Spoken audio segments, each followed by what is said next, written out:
오늘 이 새벽에 하나님께서 우리에게 주신 말씀은 이제 열왕기상 1장을 공부하겠습니다. 열왕기상 1장 5절에서 10절입니다. 508쪽입니다. 5절에서 10절 같이 한 목소리로 읽겠습니다. 시작. 그때에 학기스의 아들 아도니아가 스스로 높여서 이르기를 내가 왕이 되리라 하고 자기를 위하여 병거와 기병과 호위병 50명을 준비하니 이는 압살롬 다음에 태어난 자요 용모가 심히 준수한 자라. 그의 아버지가 내가 어찌하여 그리하였느냐고 하는 말로 한 번도 그를 섭섭하게 한 일이 없었더라. 아도니아가 수리하여 아들 요압과 제사장 아비아달과 모이하니 그 둘이 따르고 도우사 제사장 사독과 여호야다의 아들 분하야와 선지자 나단과 시므이와 레이와 다윗의 용사들은 아도니아와 같이 하지 아니하였더라. 아도니아가 에느로겔 근방 소헬렛 바위 곁에서 양과 소와 살찐 송아지를 잡고 왕자 곧 자기의 모든 동생과 왕의 신하된 유다 사람들을 다 청하였으나 선지자 나단과 분하야와 용사들과 자기 동생 솔로몬은 청하지 아니하였더라. 아멘. 오늘 말씀은 스스로 되는 것은 없다라는 제목으로 말씀을 전하겠습니다. 자, 오늘부터 열왕기상 말씀을 공부하겠습니다.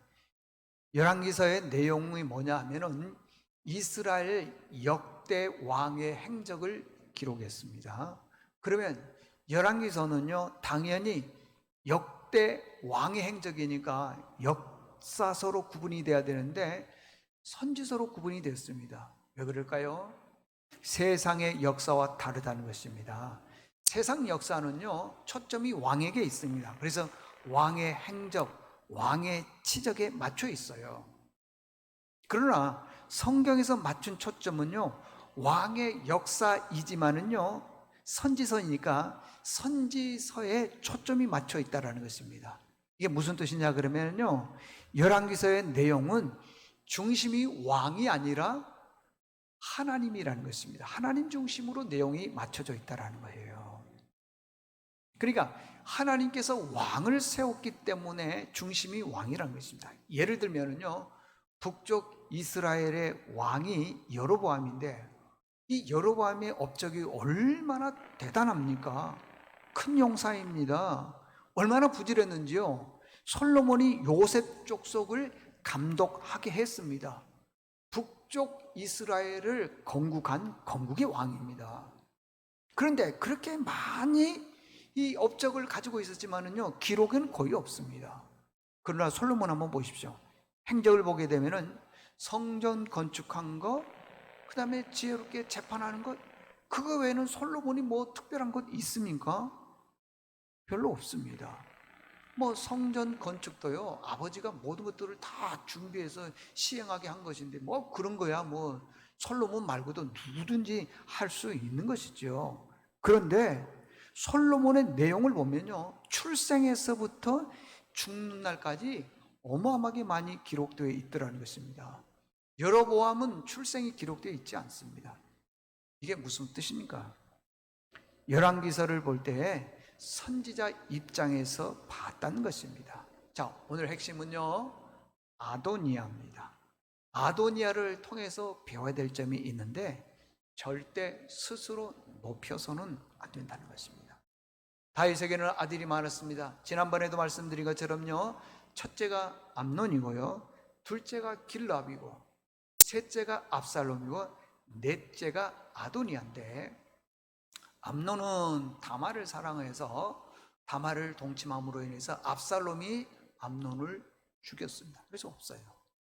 길르앗은 아주 어렸을 때 병이 들었는지 어떤지 모르지만 기록에 나와 있지 않기 때문에 학자들에 의하면은 길르앗은 어렸을 때 죽었을 것이다. 둘째가 죽었습니다. 셋째, 압살롬이 반역을 일으켜서 아버지를 추방하고 죽이고 자기가 왕이 되려고 했는데 그게 구테타가 성공을 하지 못하고 도망을 갈 때 그 상수리 나무 숲을 가다가 그 가지에 머리카락이 딱 꽂혀서 대롱대롱 매달려 있는데 그 요압 장군이 가서 결국에는 압살롬을 죽였습니다. 그러니까 암논, 길르압, 압살롬 다 죽었죠. 이제는 네 번째 아도니아입니다. 형들이 다 죽었습니다. 그래서 얼마든지 자기가 이제 넷째니까 왕이 될 수 있지 않습니까? 여기 성경에 보면요, 평생 다윗 편에서 일했던 충신 중에 충신 요압 장군이 있고요, 제사장 아비 아달이 있습니다. 1절에 보니까요, 다윗이 나이 많아 늙어 곧 죽을 것이다 그랬습니다. 1절에 보니까요. 자, 보십시오. 세 아들은 다 죽었고요, 왕권이 이제 아버지는 늙었기 때문에 아도니아에게 넘어갈 그런 형편입니다. 그런데 이 요압과 그 다음에 아비아들 제사장이 7절에 보니까요, 그 다윗 왕을 배반하고 아도니아에게로 넘어온 것입니다. 왜 그러죠? 다윗은 늙어서 죽을 것이고 이제 아도니아는 아버지의 뒤를 위해서 왕이 될 것이다 생각했기 때문에 7절에 보니까 역모하고 따르고 도와줬다 그랬습니다. 아도니아는 왕이 되기 위한 모든 조건을 다 갖추었습니다. 형 셋이 다 죽었습니다. 오늘 성경에 보니까 용모가 심히 준수했다 그랬습니다. 아버지가 말하기를 너 왜 그렇게 했니? 라고 꾸중을 들어본 적이 없다는 것입니다. 아버지를 섭섭하게 해드린 적이 없습니다. 여러분, 이런 아들이 있습니까? 거의 불가능할 정도로 참 모든 조건을 다 갖춘 아들이 아닙니까?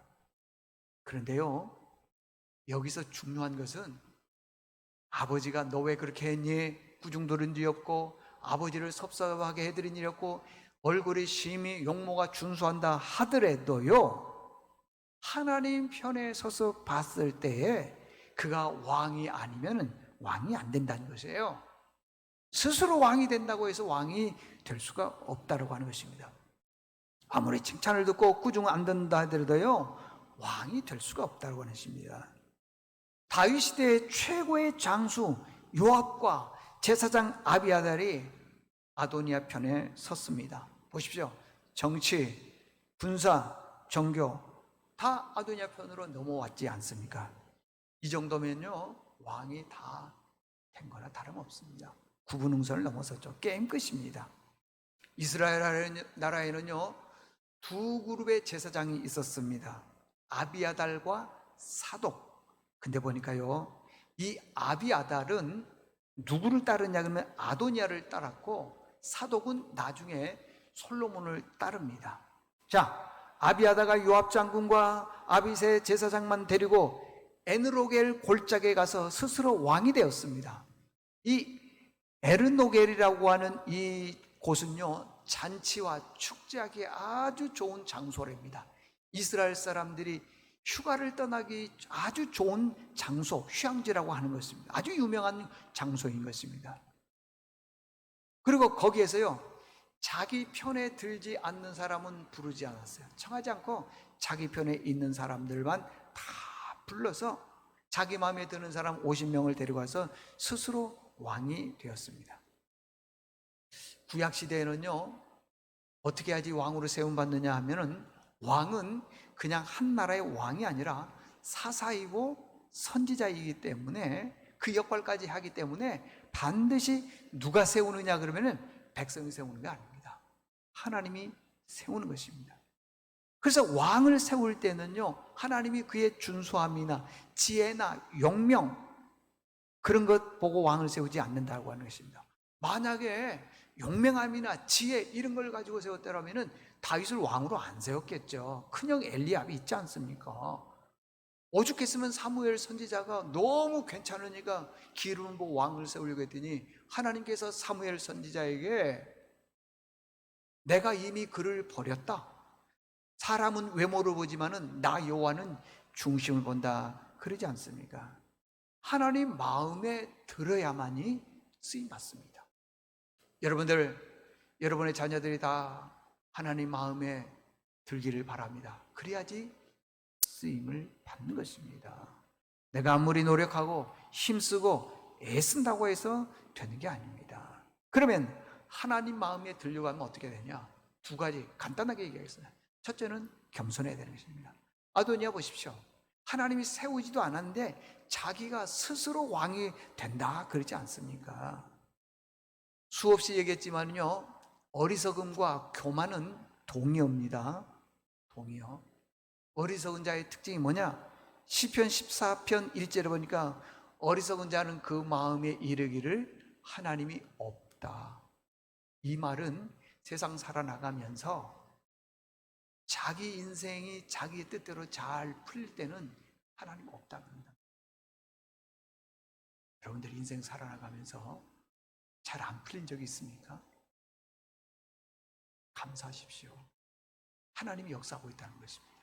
그러나 모든 것이 다 잘 풀리면은요, 하나님 없다 그런다는 거예요. 나는 지금 하나님을 믿고 의지하고 따라가지만은 나중에 보면은요, 잘 되면은 하나님 없다 그러더라는 것입니다. 여러분, 겸손해야 됩니다. 잠언에서는요, 하나님은 겸손한 자를 구원한다. 겸손한 자에게 지혜를 주신다. 겸손한 자에게 영예를 주신다 그랬습니다. 겸손하면요, 모두가 다 좋아합니다. 누가 교만한 사람을 좋아합니까? 둘째는요, 내 마음이 선해야 됩니다. 아도니아는 마음이 강팍했습니다. 모사꾼입니다. 말에 악함이 있습니다. 선한 말을 하지 않습니다. 잠언 16장 24절 굉장히 중요한 말씀입니다. 잠언 16장 24절. 선한 말은 꿀송이 같아서 마음에 달고 뼈에 양약이 되느니라.